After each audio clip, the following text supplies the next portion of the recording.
Voici l'histoire des semenciers qui contrôlent les peuples.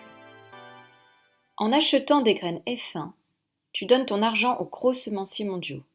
Bayer, Monsanto, Corteva, Syngenta, pour ne citer que les plus riches, dont le chiffre d'affaires se compte en dizaines de milliards.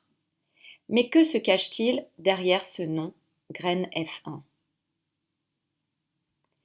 Des graines reproduites en laboratoire, de la standardisation, des graines de moins en moins reproductibles et vigoureuses au fil des années. Des graines F1 qui rendent le jardinier amateur et les agriculteurs dépendants des semenciers. Afin d'y voir un peu plus clair, tu trouveras 2 liens très pédagogiques dans ma description qui viennent compléter ce schéma.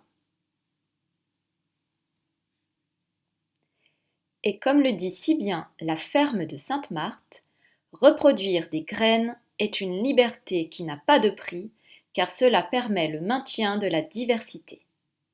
Et justement, bonne nouvelle pour la biodiversité. Depuis l'été 2020, la vente des semences reproductibles est enfin autorisée par la loi française. Mais aux jardiniers amateurs seulement.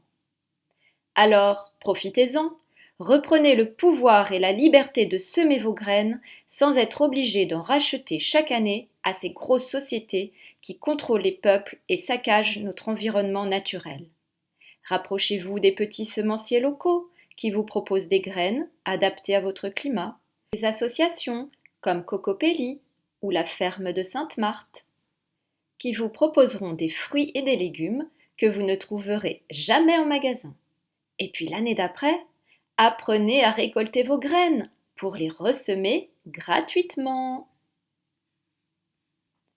Pour finir, impossible de parler des semences sans évoquer Vandana Shiva.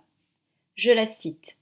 Ni les produits chimiques ni les énergies fossiles ne sont indispensables à l'agriculture. Vandana Shiva est une militante écologiste indienne et une leader internationale du mouvement altermondialiste.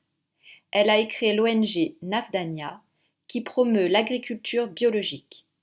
Elle rappelle l'urgence de repenser nos pratiques agricoles pour préserver la biodiversité et lutter contre le changement climatique et qualifie d'erreur scientifique à tout point de vue la décision de la Commission européenne de renouveler le glyphosate pour 10 ans.